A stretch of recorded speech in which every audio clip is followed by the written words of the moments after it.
कुमार, आप सभी को Ayush academy GK GS channel में हार्दिक स्वागत करता हूं।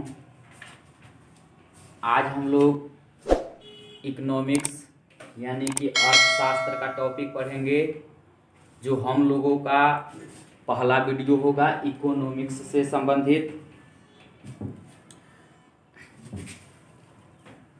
तो उसमें सटा दो।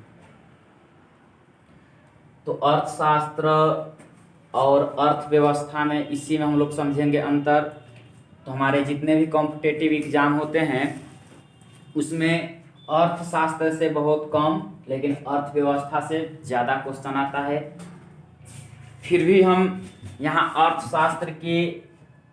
अर्थशास्त्र किसे कहते हैं, अर्थशास्त्र कितने प्रकार के होते हैं, इसके बारे में हम लोग अध्ययन करेंगे। तो अर्थशास्त्र का सामान्य सा अगर हम लोग अर्थ देखें तो इकोनॉमिक्स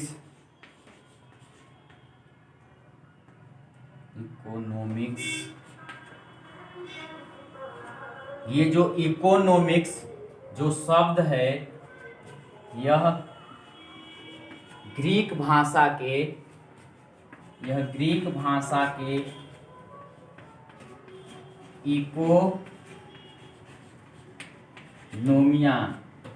इकोनोमिया शब्द से बना है। यानी कि ये ग्रीक भाषा का इकोनोमिया शब्द है, इसी इकोनोमिया से बना है क्या, इकोनॉमिक्स। और यह इकोनोमिया जो शब्द है इसका शाब्दिक अर्थ होता है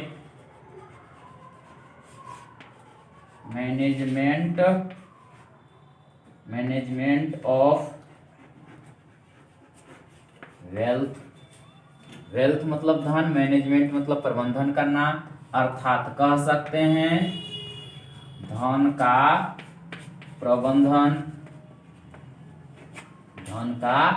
प्रबंधन करना या व्यवस्था करना। ये तो हो गया शाब्दिक अर्थ। मैनेजमेंट ऑफ वेल्थ यानी कि धन का प्रबंधन करना ही अर्थशास्त्र है। अगर इसका हिंदी को तोड़े हम तो यहां देखते हैं अर्थ और शास्त्र।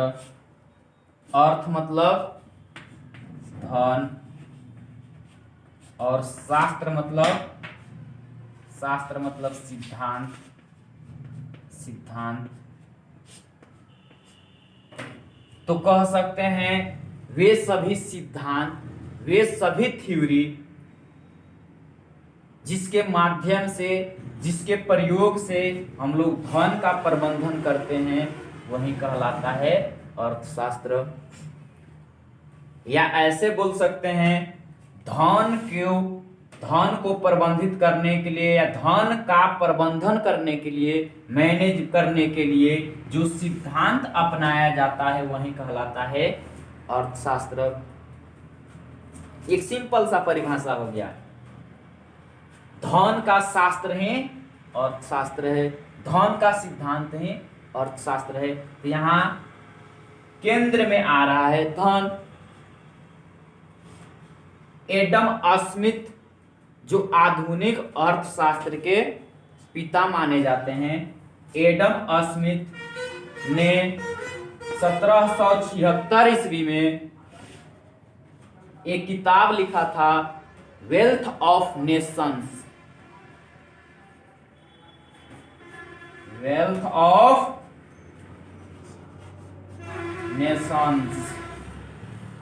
ऑफ नेशंस एक पुस्तक लिखा था। इसी पुस्तक में अर्थशास्त्र की परिभाषा बताया और कहा कि अर्थशास्त्र धन का विज्ञान है।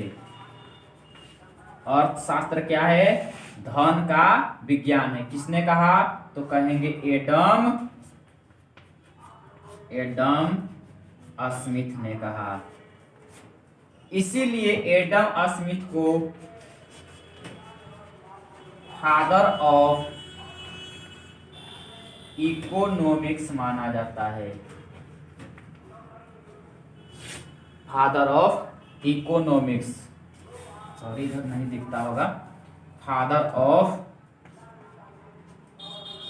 इकोनॉमिक्स, फादर ऑफ इकोनॉमिक्स यानी कि अर्थशास्त्र के पिता किसे कहते हैं? एडम स्मिथ को। धन का विज्ञान किसने कहा? एडम स्मिथ ने कहा। एडम स्मिथ ने कौन सी पुस्तक लिखा? The wealth of Nations. अर्थशास्त्र क्या है? तो कहेंगे अर्थशास्त्र यानी कि इकोनॉमिक्स ग्रीक भाषा के इकोनोमिया शब्द से बना है, जिसका अर्थ होता है मैनेजमेंट ऑफ वेल्थ यानी कि धन का प्रबंधन करना। अर्थात इसी को बोल सकते हैं धन का प्रबंधन करने के लिए जिस सिद्धांत का प्रयोग करते हैं वही कहलाता है अर्थशास्त्र।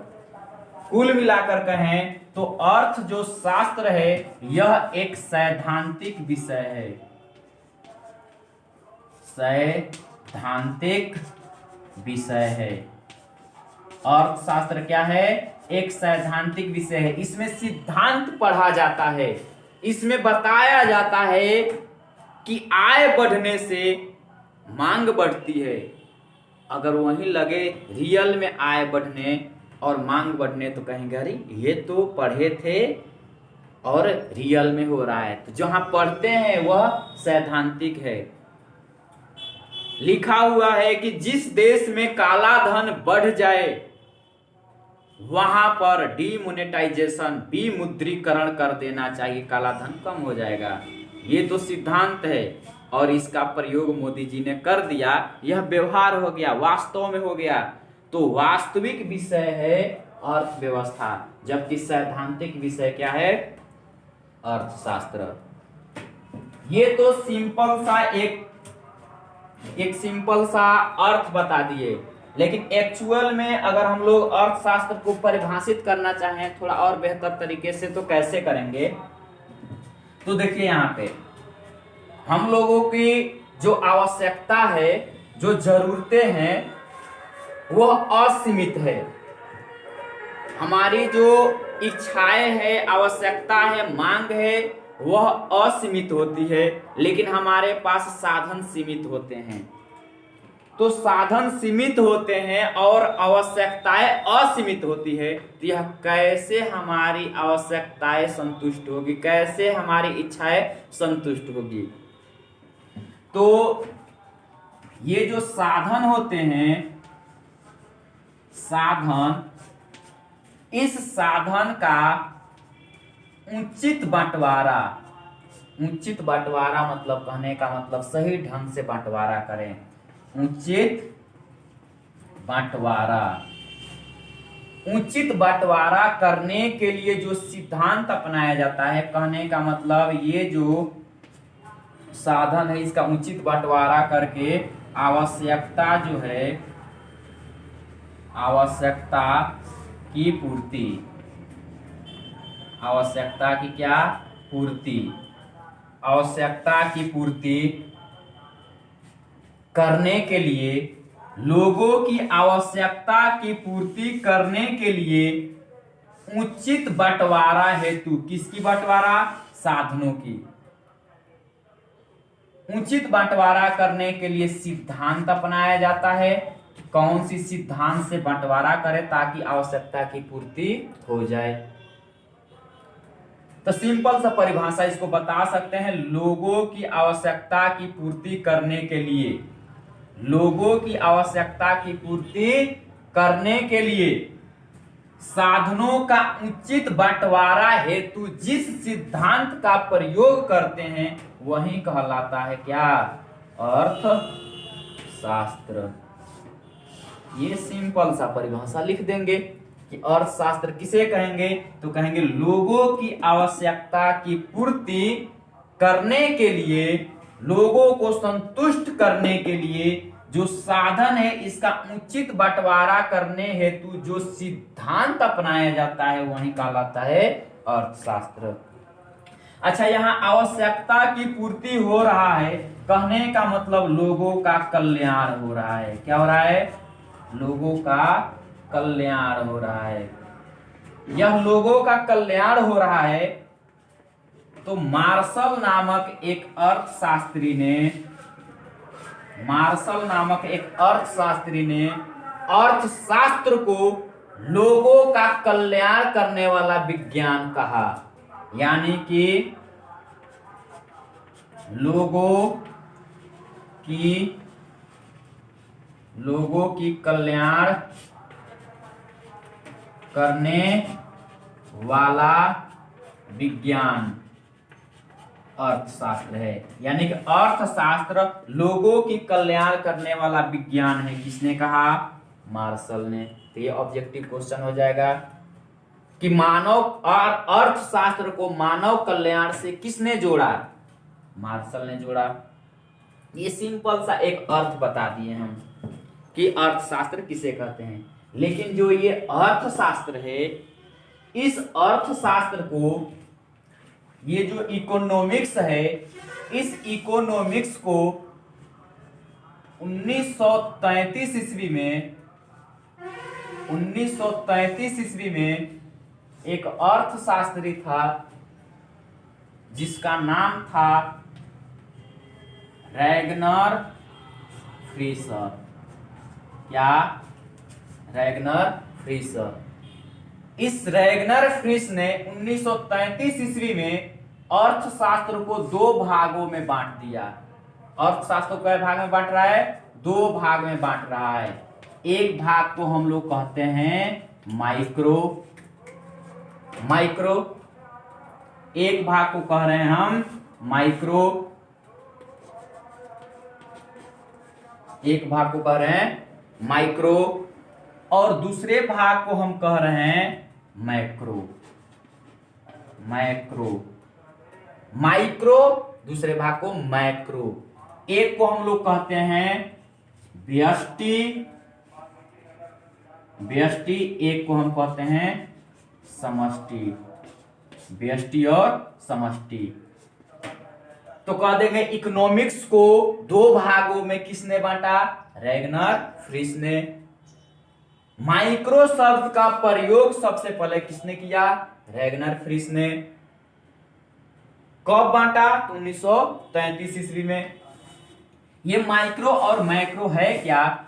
तो देखिए यहां पर माइक्रो मतलब व्यष्टि। ये जो माइक्रो जो है यह भी ग्रीक भाषा के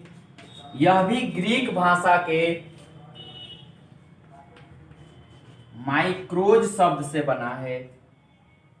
माइक्रोज शब्द से बना है जिसका अर्थ होता है सूक्ष्म या लघु, एकदम छोटा। कहने का मतलब व्यक्तिगत स्तर पर, पर्सनली व्यक्तिगत स्तर पर समस्याओं का अध्ययन किया जाए, व्यक्तिगत स्तर पर आय का अध्ययन किया जाए। व्यक्तिगत कहने का मतलब आपका आय कितना है, आपकी क्या समस्या है, आर्थिक समस्या क्या है, आपका नाम क्या है, यानी कि व्यक्तिगत हम पूछ रहे हैं। तुम्हारी आय कितना है, तो ये व्यक्तिगत स्तर पर जो आर्थिक समस्याएं होती है, व्यक्तिगत स्तर पर जो आय होती है, व्यक्तिगत स्तर पर कीमतों, ये जो वस्तु है, वस्तु के कीमत, एक वस्तु के कीमत का निर्धारण का अध्ययन किया जाता है किस अर्थशास्त्र में? व्यष्टि, माइक्रो शब्द का प्रयोग सबसे पहले रैगनर फ्रीश ने किया। तो रैगनर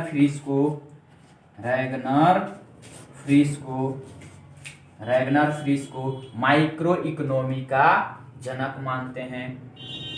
तो कहेंगे माइक्रो इकोनॉमी क्या है?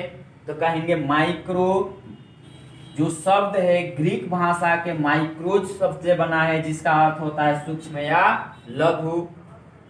इस अर्थव्यवस्था के अंतर्गत व्यक्तिगत स्तर पर आर्थिक समस्याओं का अध्ययन किया जाता है।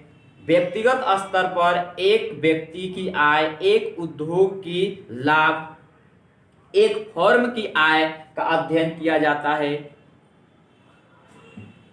लघु अर्थशास्त्र में। मैक्रो जो शब्द है यह भी ग्रीक भाषा के शब्द से बना है, ग्रीक भाषा के मैक्रोज शब्द से बना है जिसका अर्थ होता है विशाल। क्या अर्थ होता है? विशाल। अर्थ होता है विशाल। विशाल मतलब बहुत ही बड़ा। कहने का मतलब हो गया कि व्यक्तिगत रूप से यहाँ पे नहीं, अब सामूहिक रूप से समस्या, आर्थिक समस्याओं का अध्ययन करेंगे। सामूहिक रूप से आय का कहने का मतलब यहाँ हो जाएगा राष्ट्रीय आय, राष्ट्रीय आय का अध्ययन। प्रति व्यक्ति आय का अध्ययन होगा माइक्रो में, राष्ट्रीय आय का अध्ययन होगा समष्टि में। सामूहिक रूप से जो आर्थिक समस्याएं होगी उनका अध्ययन करेंगे। गरीबी है, बेरोजगारी है, अस्फीति है, ये सभी का अध्ययन करते हैं मैक्रो में। यानी कि होल स्टडी जिस इकोनॉमिक्स में करेंगे वह कहलाएगा मैक्रो। इस मैक्रो के बारे में पूरा चर्चा किया जॉन मेनार्ड किन्स ने। कौन किया? जॉन मेनार्ड किन्स ने। यह भी अर्थशास्त्री है जॉन मेनार्ड किन्स। तो जॉन मेनार्ड किन्स को समष्टि अर्थशास्त्र का जनक मानते हैं। इसको जनक मानते हैं किस अर्थशास्त्र का? तो समष्टि अर्थशास्त्र का। रैगनर फ्रिश किसका था? तो माइक्रो था। माइक्रो और मैक्रो में कब बदला? तो 1933 में। कौन बदला? तो रैगनर फ्रिश ने थे। ये हो गया हम लोग का सामान्य सा परिचय किसके बारे में? अर्थशास्त्र के बारे में। अब हम लोग समझेंगे कि अर्थव्यवस्था क्या है। यह अगले वीडियो में हम बताएंगे कि अर्थव्यवस्था क्या है, अर्थव्यवस्था और अर्थशास्त्र में अंतर क्या है, अर्थव्यवस्था कितने प्रकार के होते हैं, अर्थव्यवस्था के अंतर्गत क्षेत्रक कौन कौन है, अर्थव्यवस्था की समस्या क्या है, यह अगले वीडियो में बताया जाएगा। यह आज का सामान्य परिचय थोड़ा इतना था। अगर ये भी वीडियो अच्छा लगा आप लोग को तो लाइक कीजिएगा, चैनल को सब्सक्राइब कीजिएगा और शेयर भी कीजिएगा। धन्यवाद।